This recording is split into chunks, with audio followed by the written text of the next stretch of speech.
I remember when I first started working with teams on set and struggling to express what I needed to be successful. And my worst trait as a photographer is that my problem-solving face can sometimes look like I'm a deer in headlights, or at least that's what I'm told. In fact, a big part of my improvement as a photographer has to do with developing my communication skills and building relationships. Both have such a huge impact on my photos, and I think that they are two things that most photographers overlook. Famed photographer Albert Einstein once said, "It is more important to click with people than to click the shutter." And I agree. This is part 2 of a 4-part series about little things done well. And I'm going to talk about how communication and relationships are catalysts for great photos. Hey, it's Matt, and welcome to the Photo Pro Venture Vlogcast. Let's get into it.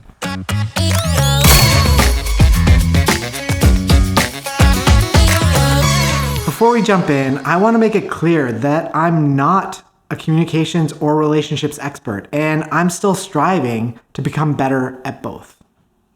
What I do know is that both have been incredibly fertile ground for my own growth, and I see how they make a concrete difference to my photos. For me, it starts with enrolling others in my vision. To enroll someone is more than asking them for help. It's inspiring and motivating them to be a part of my project. Of course, there are times that I reach out to people and I get crickets. But I'm always thinking about what I need to say and who I need to be to get people on board. Everyone is motivated by different things.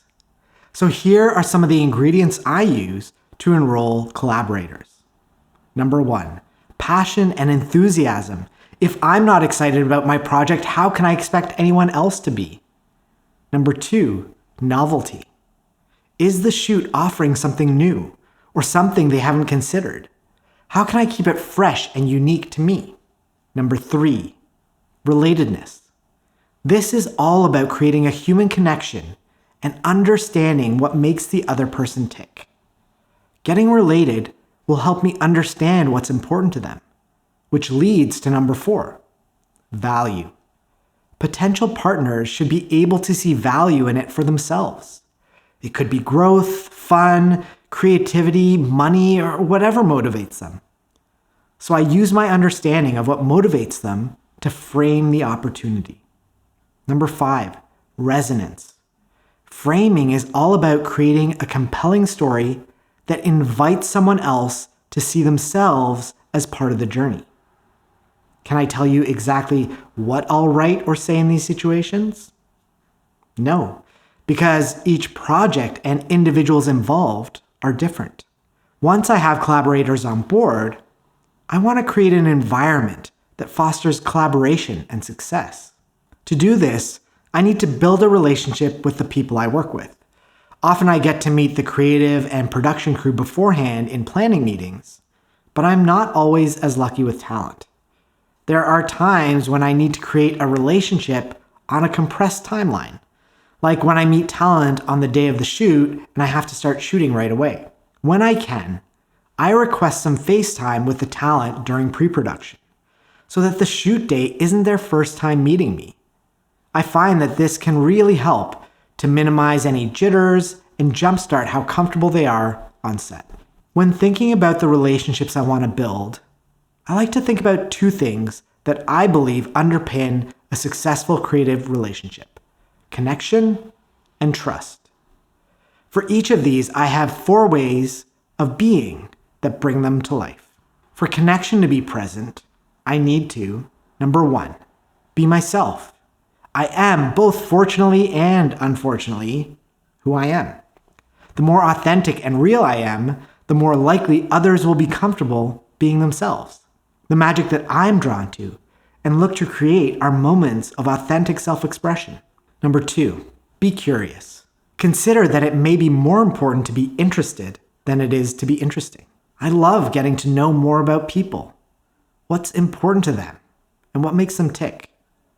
I'll often use those things that I learn and I'll weave them into the direction that I give talent. It helps me bring out that authentic expression and moments of emotion. Number 3, be compassionate. The default state for most human beings is some form of suffering. Knowing that everyone has their own trials and tribulations that they face helps me interact with them from a place of compassion. No matter what I'm shooting, if I approach individuals from a caring and human place, then I believe the shoot has been a success, even if the photos don't turn out. Number 4, be fun.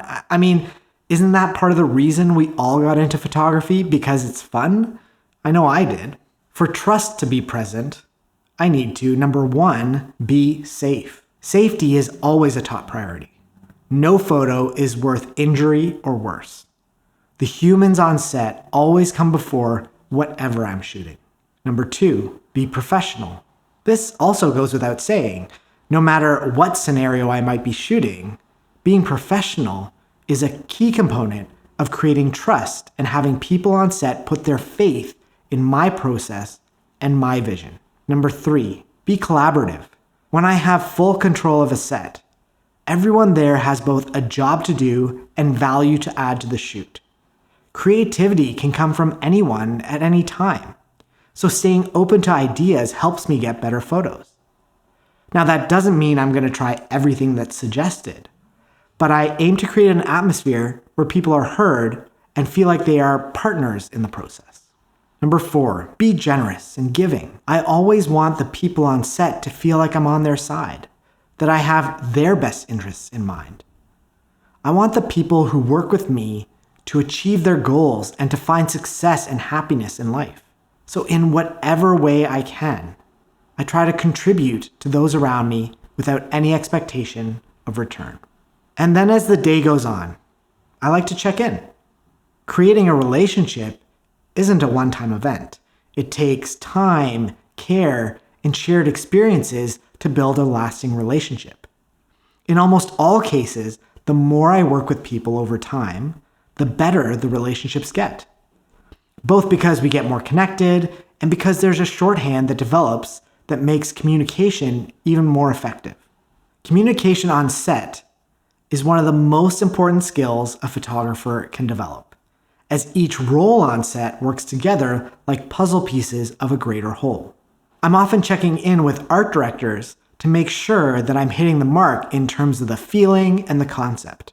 They can be great partners to problem solve something that just isn't working because they've been on so many sets. And sometimes I'll even ask them to direct the talent in cases where the camera is more of a fly on the wall rather than a character within the scene. If there's a graphic designer on set, I'll be checking in with them to make sure I have enough variety in perspective and distances so that they can create the assets required. They often have a good sense of what orientation and framing we still need to cover off. They can also be great at chatting with talent to help create those in-between moments, just like the AD. Ideally, there are other creatives on set that are also experts in their field. Fashion stylists, costume designers, makeup artists, movement coaches, gaffers, set designers, set decorators, prop stylists. Really, almost anything you can think of, there's an expert who's great at that thing. Connecting with each of them and leaning in on their expertise and making sure their needs are addressed is part of my job. Of course, I can't always have all of these individuals on set, but when I do, I love to get to understand what they're looking for so that I can flag things proactively as I shoot. If I'm not liking how something is looking, I'll often ask their opinion on what I'm seeing and figure out the best way to move forward. I'll also voice my thoughts on how the decisions that they're making will impact my ability to shoot a certain style or feeling. It's also good to know how they work so that the shoot can be structured in a way that both supports them and the concept. For example, hairstylists will usually want to work from the least complex hairstyle that requires the least amount of hair product to the most structured looks that requires a lot of product. Now, this isn't always possible, but figuring out the best way to work together comes from those conversations. The other invaluable creative collaborators and unsung heroes of a set are assistants. A great assistant will anticipate the needs of the photographer, keep a pulse on what the mood is on set while I'm working with talent, and will flag any issues that are occurring in a calm, professional manner. Anticipation is probably the hardest for any new assistant, as it takes getting to know the needs and quirks of a photographer. Over time, I'll usually develop a shorthand with my assistants that helps us work together effectively. Since they're so important to my success, I want to make sure that they feel supported and set up for the day. And finally, the most important communication is with my subject, or the talent. That's because it's through them that a concept comes to life. I need to communicate with them in order to get the moment and the shots that I want. Some of the approaches that I take are, number 1, setting the scenario. Thinking about the shoot as a sequence of scenes or scenarios or even moments helps me to create real and unique moments. I'm not a fan of photos that feel posed, so I'd much rather give the talent a scenario to act through and move naturally within. It also gives a deeper motivation to their movements and emotions. These can be really simple or fleshed out into full-out characters and backstories.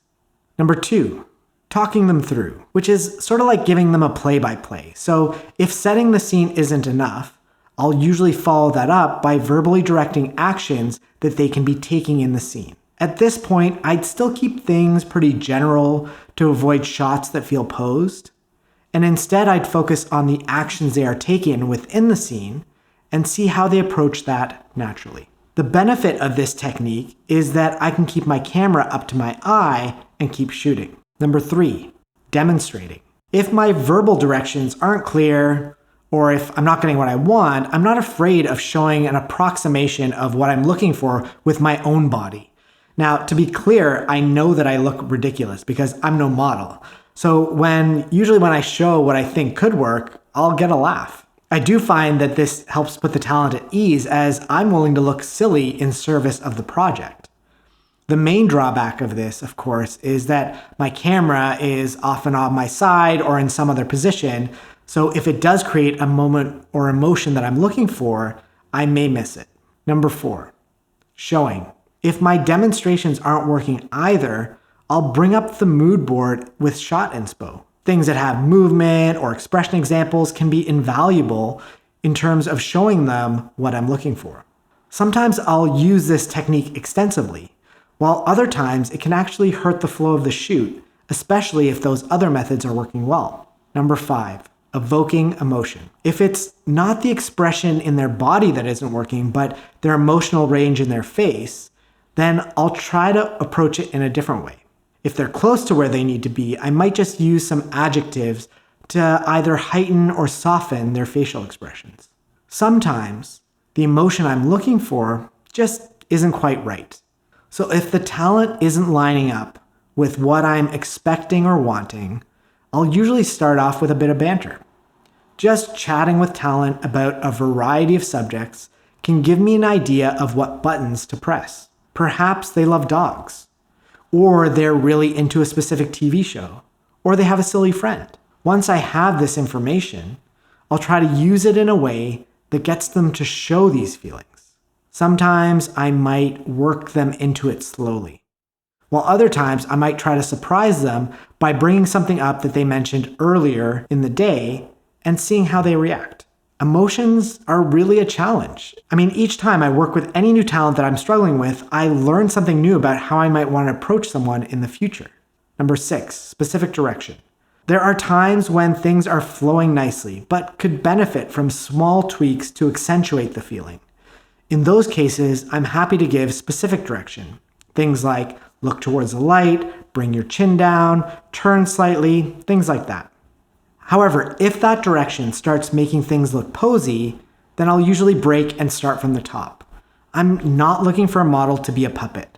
I'm looking to collaborate with them as human beings and bring their unique personality into the shoot in some way. And all along the way, I consistently try to find ways to provide positive feedback on what they're doing. Things like, Number 1, positive affirmations. A regular stream of words like cool, beautiful, that's it. Number 2, excitement. If I see something I love or in what they do, I'm not afraid to express it. Number 3, sharing shots. Showing talent how the shots are looking is a great way of making them feel really good about the shoot. I find that the more confident the talent feels, the more comfortable they will get. And as they get more comfortable, it's actually more likely that I'm going to capture those real and unique moments that I love. So if things aren't going my way, or if I'm ever feeling stuck in getting the expression I want, the first place to look is communication and the relationship that I'm building. So here are 4 things you can action between now and the next episode. Number 1, practice. Practice your communication. Your photography won't get better without practice, and communication works the same way. You gotta practice. Number 2, get connected. Get to know the people you work with before the shoot. See if building a relationship beforehand changes how the shoot goes. Number 3, vary your approach. Think about how you direct talent to get the shot you want, and try different ways of communicating your vision. Each individual you work with is unique and will respond to different techniques. Number 4, start small. If you tend to be a silent shooter like I was when I started, try by starting to give your talent some regular feedback. Pick a word, it doesn't even matter what it is, because it's actually how you say it is more important than the word itself. If you're stuck on which word to use, start with cool and see how that goes. The next episode is a big one. That's where we take all of your planning, communication skills, and relationship building, and they all come together, the shoot itself. Let me know your thoughts on this series so far, and if you have any questions you want me to answer on the vlogcast, head over to photoproventure.com/ask and fill out the form. So between now and the next episode, try one new thing and get closer to the photographer you want to be.